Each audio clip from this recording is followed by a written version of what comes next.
साथियों, पाठ को मैं प्रारंभ करूं उससे पहले एक बात अपनी खोपड़ी में डाल लीजिए आप। मैं रोज़ाना कुछ न कुछ आपको सकारात्मक मोटिवेशनल बताता हूं, सुनाता हूं कि आपकी एनर्जी जो है वो एक पॉजिटिव वे के अंदर चलती रहे आपकी खोपड़ी। कई साथी मिलते हैं, कईयों से बात होती है, सब यही बोलते हैं क्या कि मुझसे तो नहीं होगा, मुझसे नहीं होगा। अगर अपनी खोपड़ी के अंदर यही बात डाल रखी है ना आपने कि मुझसे नहीं होगा, मेरे साथ तो ये हो रहा है, मेरी परिस्थितियाँ ये ऐसी है, मुझे तो इतना काम होता है, ये नहीं होता है, वो होता है। अगर रोते ही रहोगे ना, अगर तुम लोग रोते ही रहोगे ना, रोते रहने का मतलब है कि खोपड़ी के अंदर ये निराशा वाली बातें डाल के रखोगे, मुझसे नहीं होगा, मुझसे नहीं होगा, अब कैसे करूँ, क्या करूँ, तो आपका 100% समझिए कि कुछ नहीं होने वाला है। इस अपनी खोपड़ी से इस नई शब्द को निकालो, मुझसे होगा, मुझसे होगा, मुझसे होगा, चाहे कैसी भी सिचुएशन हो, मुझसे होगा। ये मुझसे होगा इतनी बार अगर खोपड़ी में छप गया ना बार बार, तो आपका एक्शन अपने आप पॉजिटिव होगा, आपको सारी चीज़ें सब कुछ ठीक लगने लगेगा। मतलब कि जब विपरीत विजेता क्या होता है, जो विपरीत परिस्थितियों से निकलता है और फिर लड़कर फिर जंग जीतता है, तो वही उसी की तो चर्चा होती है, वही तो विजेता कहलाता है। वरना जिसके लिए सब कुछ आसान हो, सारी सिचुएशन है जो बिल्कुल नॉर्मल हो और आराम से पढ़ रहा है, उसका सिलेक्शन हो रहा है, वो क्या क्या कहेगा लोगों को? उसने क्या किया? कुछ नहीं किया उसने, उसके लिए सब ठीक था तो वो कर रहा था, हो गया उसका सिलेक्शन।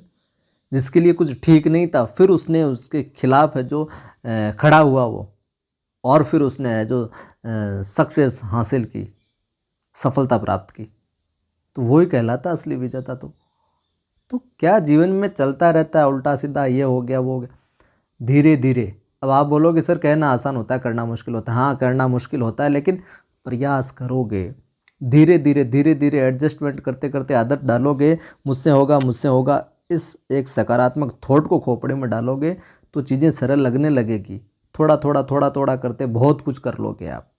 चलिए, ज्ञान ज़्यादा हो गया। मैं हूँ आपका दोस्त आदि गणेश। वीडियो को आप लाइक कर दीजिए, शेयर कर दीजिए सभी के साथ। पहली बार देख रहे हैं चैनल को सब्सक्राइब कर लीजिए, बेल आइकन क्लिक कर लीजिए। टेलीग्राम चैनल का लिंक डिस्क्रिप्शन में मिल जाएगा। 10वां अध्याय है, माफ़ कीजिए, कक्षा 10 का 9वां अध्याय है संगतकार। मंगलेश डबराल साहब का है, देखेंगे, परिचय देख लेते हैं इसका। और परिचय के अंदर कुछ एक्स्ट्रा चीज़ें आपको जो मुझे बतानी है, रचनाकाल वगैरह, किस रचना पर साहित्य अकादमी पुरस्कार मिला, वो सारी की सारी मैं आपको नोट करवाता चलूँगा। देखिए, मंगलेश डबराल साहब का जन्म 1948 में होता है। कहाँ पर? टिहरी गढ़वाल, उत्तरांचल के काफलपानी गांव में। तो टिहरी गढ़वाल गढ़वाल उत्तरांचल के कौन सा गांव? काफलपानी गांव में होता है साहब 1948 1948 में। शिक्षा दीक्षा की हम बात करें तो देहरादून में होती है इनकी। दिल्ली आते हैं, हिंदी पेट्रियट, प्रतिपक्ष और आसपास में काम करने के बाद वे भोपाल में भारत भवन से क्या प्रकाशित होने वाले पूर्व ग्रह में क्या हो जाते हैं? सहायक संपादक हो जाते हैं साहब।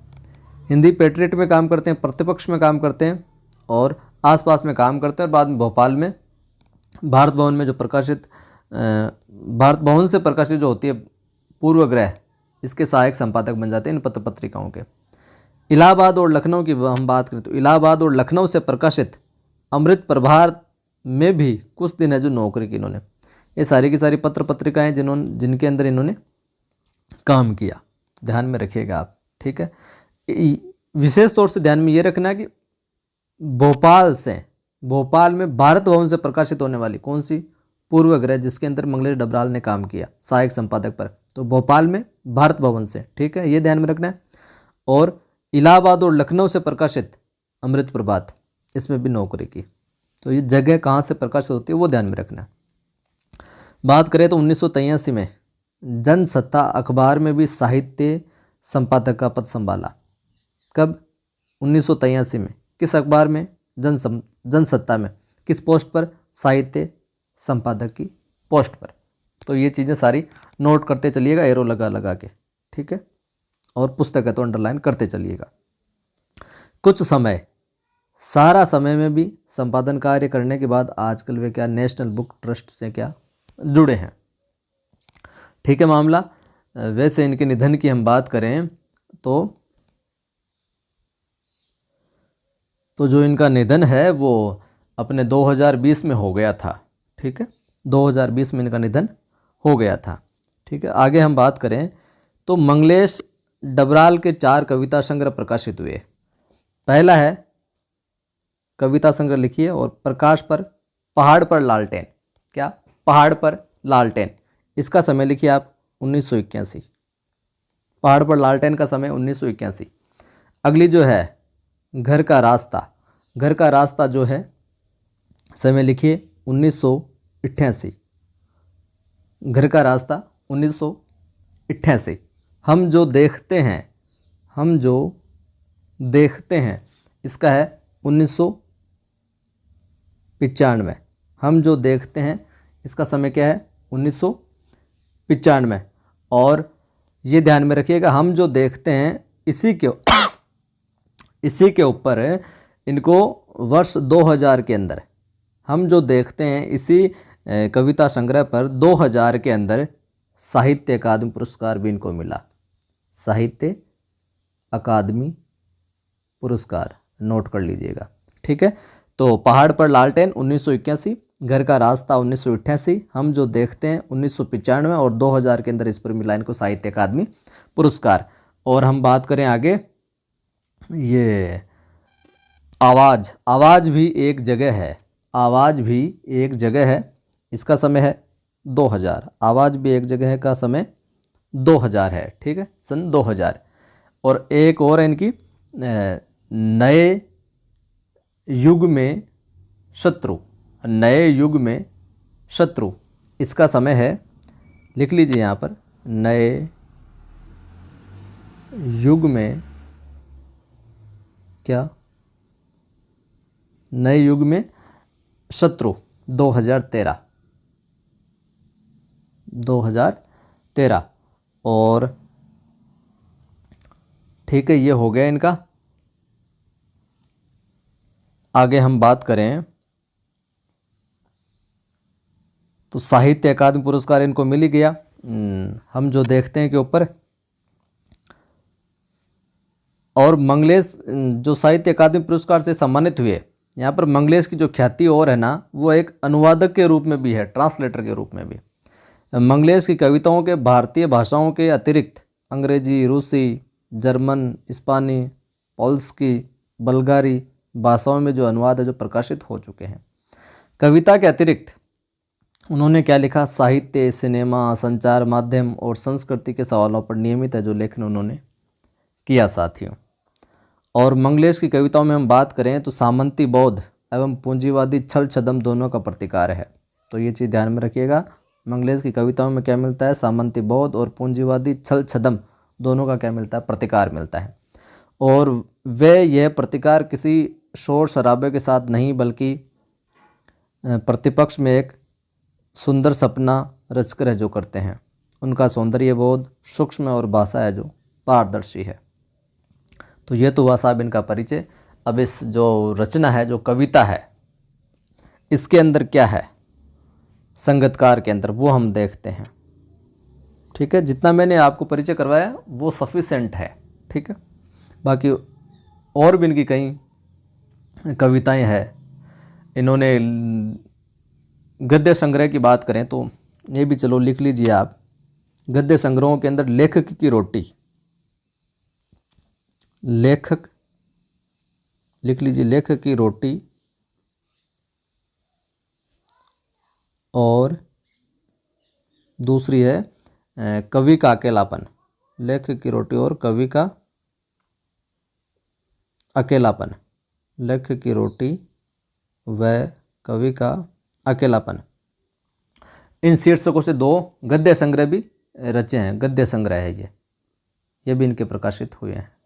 ठीक है, और एक यात्रा वृत्तांत भी मिलता है, एक बार आयोवा, ये प्रकाशित हुआ है।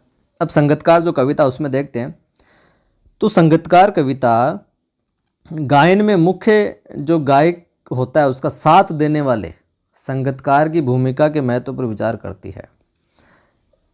भजनामृत, सुण्याउला, जागरण वगैरह जो होते हैं उनमें जो मुख्य गायक होता है उसके साथ में उसका एक सहायक गायक होता है ना, तबले वाले, बजाने वाले, उनको बोलते हैं संगीतकार। तो यहाँ पर जो सहायक उसका गायक है ना, उसकी सारी की सारी उसी को केंद्र में रखकर यह कविता रची गई है।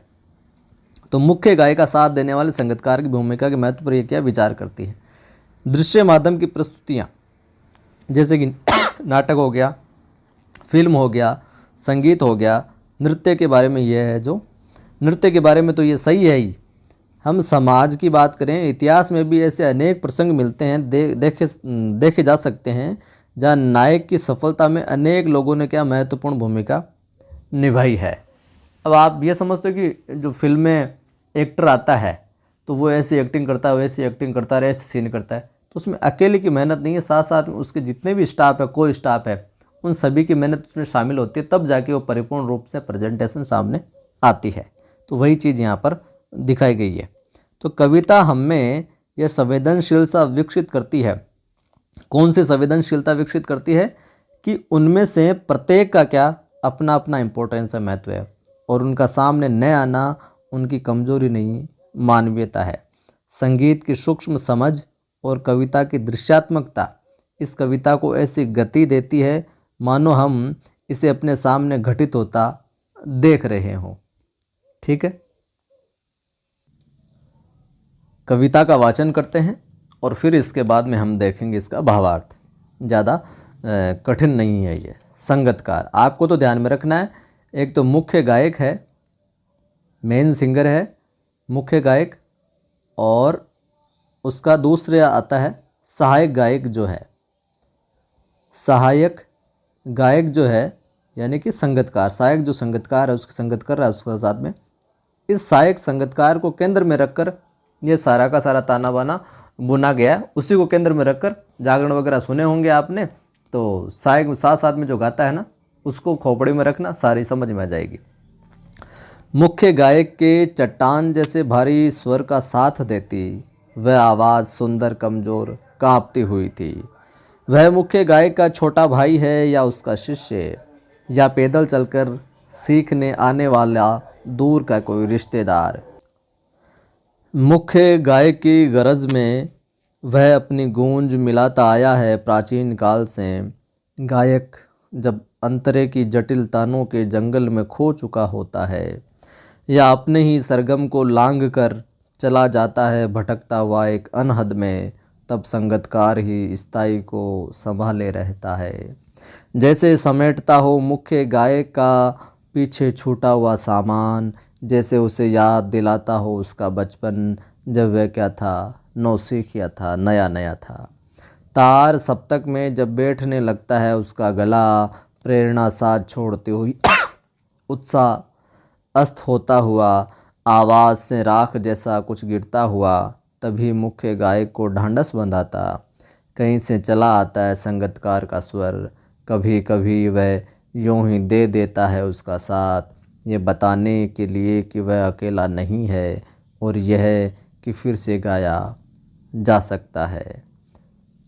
और गाया जा चुका राग और उसकी आवाज़ में जो एक हिचक साफ सुनाई देती है, या अपने स्वर को ऊंचा न उठाने की जो कोशिश है, उसे विफलता नहीं उसकी मनुष्यता समझा जाना चाहिए। व्याख्या देखिए इसकी, ज़्यादा कठिन नहीं है। आपको तो सहायक गायक को ध्यान में रखना, उसके इम्पोर्टेंस को यहाँ पर कवि है जो बता रहा है कि मुख्य गायक के चट्टान जैसे भारी स्वर का साथ देती वह आवाज़ सुंदर कमज़ोर कांपती हुई थी। जो मुख्य गायक है उसकी आवाज़ भारी भरकम थी, बिल्कुल चट्टान जैसा स्वर था। उसके साथ में जो उसका साथ दे रहे हैं ना, साथ साथ में जो संगत करा, साथ साथ में जो गा रहा है ना, वह आवाज़ क्या थी, सुंदर तो थी किंतु क्या थी, कमज़ोर थी, कांपती हुई आ रही थी। सहायक जो संगीतकार है उसकी आवाज़ क्या सुंदर तो थी लेकिन कमज़ोर थी, कांपती हुई सी आ रही थी। अब वो जो कांपती हुई आवाज़ आ रही थी वो यहाँ पर कवि कह रहा है कि वो मुख्य गायक का छोटा भाई है या उसका शिष्य या पैदल चलकर सीखने आने वाला दूर का कोई रिश्तेदार है। यहाँ पर कह रहा है कवि कि वह जो कांपता हुआ स्वर है ना, मुख्य गायक या तो किसी छोटे भाई का, उसके किसी शिष्य का, या फिर कहीं कोई दूर जगह से पैदल चलकर कोई उसके पास संगीत सीखने आता है, उस किसी सगे संबंधी का, रिश्तेदार का था, जो क्या मुख्य गायक की गरज में वह अपनी गूंज मिलाता आया है प्राचीन काल से।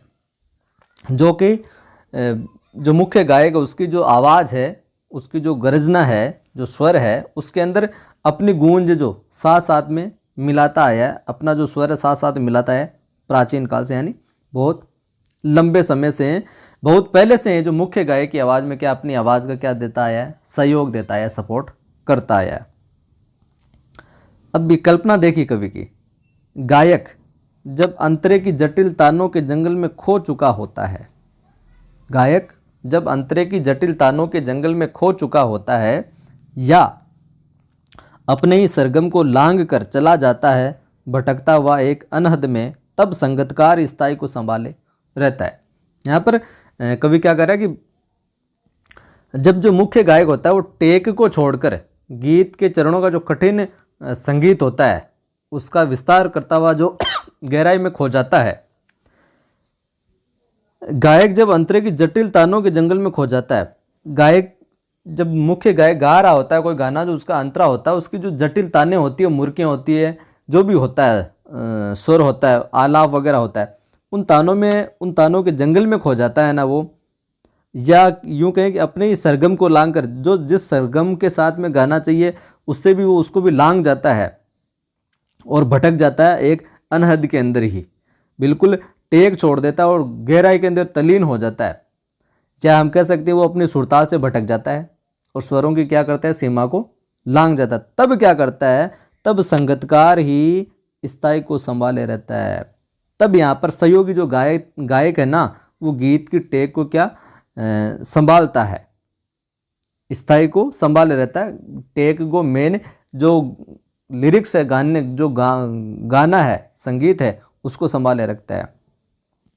आगे हम बात करें तो जैसे समेटता हो मुख्य गायक का पीछे छूटा हुआ सामान, और वो जो मार्ग से भटक जाता है मुख्य गायक, उसका सपोर्ट करते हुए उस संगीत को स्वर को संभालता है। कैसे, मानो कि जैसे कोई मुख्य गायक का क्या सामान छूट गया, उसको वो संभाल रहा हो, जो उसने भटक गया हो या कुछ छोड़ दिया हो तो उसको वापस वहीं से जो शुरू कर रहा हो वहीं से उसको उठा रहा हो, तो ऐसे लगे, लोगों को लगे नहीं कि कुछ गड़बड़ हो रही है।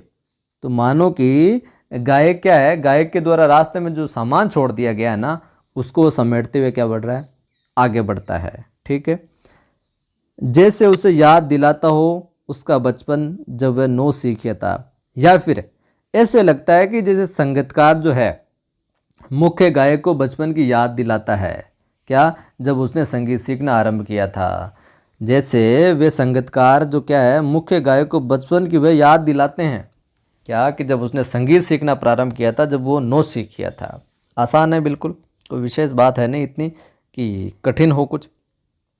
आगे हम बात करें तार सप्तक में, यहाँ से देखिए, तार सप्तक में जब बैठने लगता है उसका गला, तार सप्तक में जब बैठने लगता है उसका गला, प्रेरणा साथ छोड़ते हुई, उत्साह अस्त होता हुआ, आवाज़ से राख जैसा कुछ गिरता हुआ, तभी मुख्य गायक को ढांढस बंधाता कहीं से चला आता है संगीतकार का स्वर। तार सप्तक में जब बैठता है उसका गला, तार सप्तक में यानी ऊंचे स्वर में गाते हुए जब मुख्य गायक का क्या गला है जो बैठने लगता है, ऊंचा आलाप लेता है, ऊंची सप्तक में गाता है, जब उसका गला बैठने लगता है और प्रेरणा साथ छोड़ती उत्साह अस्त होता हुआ, जब ऊंचे स्वर में गाता है तो उसकी जो प्रेरणा है, जो उसकी साधना, इतने दिनों तक संगीत की जो साधना की थी, वो भी उसका साथ छोड़ने लगती है। उसका जो उत्साह है वो जो समाप्त होने लगता है, उसकी ऊर्जा जो समाप्त होने लगती है, तब जो मुख्य गायक को एक तरीके से जो संगीतकार है वो सांत्वना देता हुआ क्या करता है, उत्साह जो अस्त होता हुआ, आवाज़ से राख जैसा कुछ गिरता हुआ, बिल्कुल उसकी आवाज़ में खराश सी आ जाती है, बिल्कुल समाप्ति सी हो जाती है। तब क्या करता है जो सायक है, संगीतकार है, तभी मुख्य गायक को ढांढस बंधाता कहीं से चला आता है संगीतकार का स्वर। फिर जितने में है जो संगीतकार जो साथ में गाने वाला होता है वो स्वर को उठा लेता है और क्या करता है, सांत्वना देता है, यूँ समझिए कि सांत्वना देता है वो। और संगीतकार का जो स्वर है वो किसी अनिश्चित दिशा से क्या आता है, और कभी कभी यानी कि उसका पूरी तरीके से सपोर्ट करता है, उसको बिखरने नहीं देता है, और कभी कभी वह यूं ही दे देता है उसका साथ। ये बताने के लिए कि वह अकेला नहीं है और ये कि फिर से गाया जा सकता है। और कभी कभी तो क्या होता है, ऐसे ही उसका साथ दे देता है, वो भी गा रहा है, उसकी कोई भी भटकाव नहीं है, फिर भी उसका साथ दे रहा है। वो क्यों दे रहा है कि वो ये सोचता है कि मुख्य गायक ये नहीं समझ ले कि वो अकेला है, वो ये नहीं समझे कि वो क्या अकेला है, तो उसका साथ दे देता है। वो तो उसको फील नहीं होता कि वो अकेला, और उसे ये याद भी दिलाता है कि जिस राग को वह अच्छी तरह से गा नहीं सका ना, उसे दोबारा भी गाया जा सकता है। उसके संगीतकार उसका साथ देता रहता है बार बार, तो उसको ये भी याद दिलाता रहता है मुख्य गायक को कि आपने जो भी गाया है ना, जो राग गाई है ना, उसको दोबारा से जो गाया जा सकता है, फिर से ठीक किया जा सकता है। ठीक है, ये बताने के लिए कभी कभी वह यूं ही दे देता है उसका साथ, ये बताने के लिए क्या वो अकेला नहीं है और ये फिर से गाया जा सकता है। जो आपने राग गाई है, जो पंक्तियाँ उठाई है, वो अगर ठीक नहीं हुई तो वापस भी गाई जा सकती है, इतनी कोई डरने वाली कोई बात नहीं है।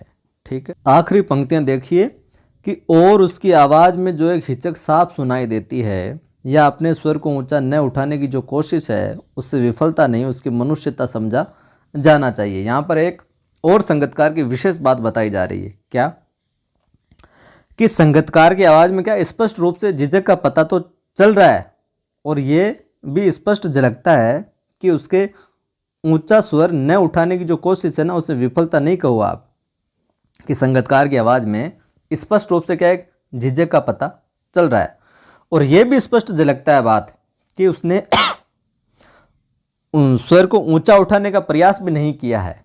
ऊंचा उठाने का क्या, न उठाने की जो कोशिश, ऊंचा स्वर को ऊंचा उठाने का प्रयास भी नहीं किया है। उससे आप विफलता मत समझो, उसकी कमजोरी मत समझो, उसकी मनुष्यता समझा जाना चाहिए। यहाँ पर उसकी क्या है, ये मनुष्यता है, ये उसकी असफलता नहीं है। अपने आप को वो सामने नहीं लाता है, और दूसरों को सफल और ऊंचा उठाने वाली उसके पास मानवीय भावना है। जो भी कोऑर्डिनेटर होता है, साथ में जो संगीतकार होता है ना, वो हमें कभी ये नहीं चाहता कि मैं अपना यहाँ पर जलवा दिखाऊं। ठीक है ना, वो जो मुख्य गायक होता है ना, उसके पीछे पीछे ही चलता है हमेशा। उसको वो कभी ये जो नीचे गिरने नहीं देता। जो साथ में उसका साथी है मुख्य गायक, उसको कभी वो नीचा देखने नहीं देता, उसी का वो सपोर्ट करता है जो चलता है। और ये यहाँ पर उसकी असफलता नहीं है कि उसने ऊंचे स्वर में नहीं गाया है, ये उसकी क्या है, मनुष्यता है। उसकी ये जो दूसरों को सफल बनाने की क्या है, मानवीय भावना है। ठीक है, तो ये था अपना अध्याय। कैसा लगा कमेंट करके बताना। वीडियो अच्छा लगा तो लाइक करना, शेयर करना, पहली बार देख रहे हैं चैनल को सब्सक्राइब करना। ये देख लीजिए, शब्द मैंने बता दिया, हालांकि संगीतकार आपको बता ही दिया है, मुख्य गायक के साथ गायन करने वाला या कोई वाद्य बजाने वाला कलाकार। संगीतकार जो मैंने बताया, गरज यानी ऊंची गंभीर आवाज़, अंतरा यानी स्थाई या टेक को छोड़कर गीत का क्या चरण, जटिल कठिन, तान यानी संगीत में स्वर का विस्तार, नौसिखिया यानी जिसने अभी सीखना प्रारंभ किया हो, राख जैसा कुछ गिरता हुआ, बुझता हुआ स्वर, धीमे पड़ता, ढांढस बंधाना, तसल्ली देना, सांत्वना देना। ये दो चीज़ जरूर ध्यान में रखना। सरगम पूछ लिया जा सकता है। संगीत के लिए 7 स्वर तय किए गए, वे हैं षड्ज, ऋषभ, गांधार, मध्यम, पंचम, देवत और निषाद। ये 7 स्वर तय किए गए। इन्हीं नामों के पहले अक्षर लेकर इन्हें सा रे ग म प ध और नि कहा गया है। सप्तक में बात करें, सप्तक का अर्थ होता है 7 का समूह। ठीक है, 7 शुद्ध स्वर हैं। संगीत वाले जानकार ज़्यादा जानते हैं इसके बारे में, इसलिए ये नाम पड़ा। लेकिन ध्वनि की ऊंचाई और नीचाई के आधार पर संगीत में 3 तरह के सप्तक माने गए हैं। यदि साधारण ध्वनि है तो उसे मध्य सप्तक कहेंगे। ध्वनि मध्य सप्तक से ऊपर है तो उसे तार सप्तक कहेंगे। ध्वनि मध्य सप्तक से नीचे तो उसे मंद्र सप्तक कहेंगे। तो तार सप्तक की बात आई थी यहाँ पर अपने। तार सप्तक यानी मध्य सप्तक से ऊपर की ध्वनि, ठीक है, वो कहलाएगी तार सप्तक, यानी ऊंची आवाज़ में ऊंचा आलाप लेना। तो ये थी क्लास। फिर मिलता हूँ शाम को 8 बजे वाली क्लास में।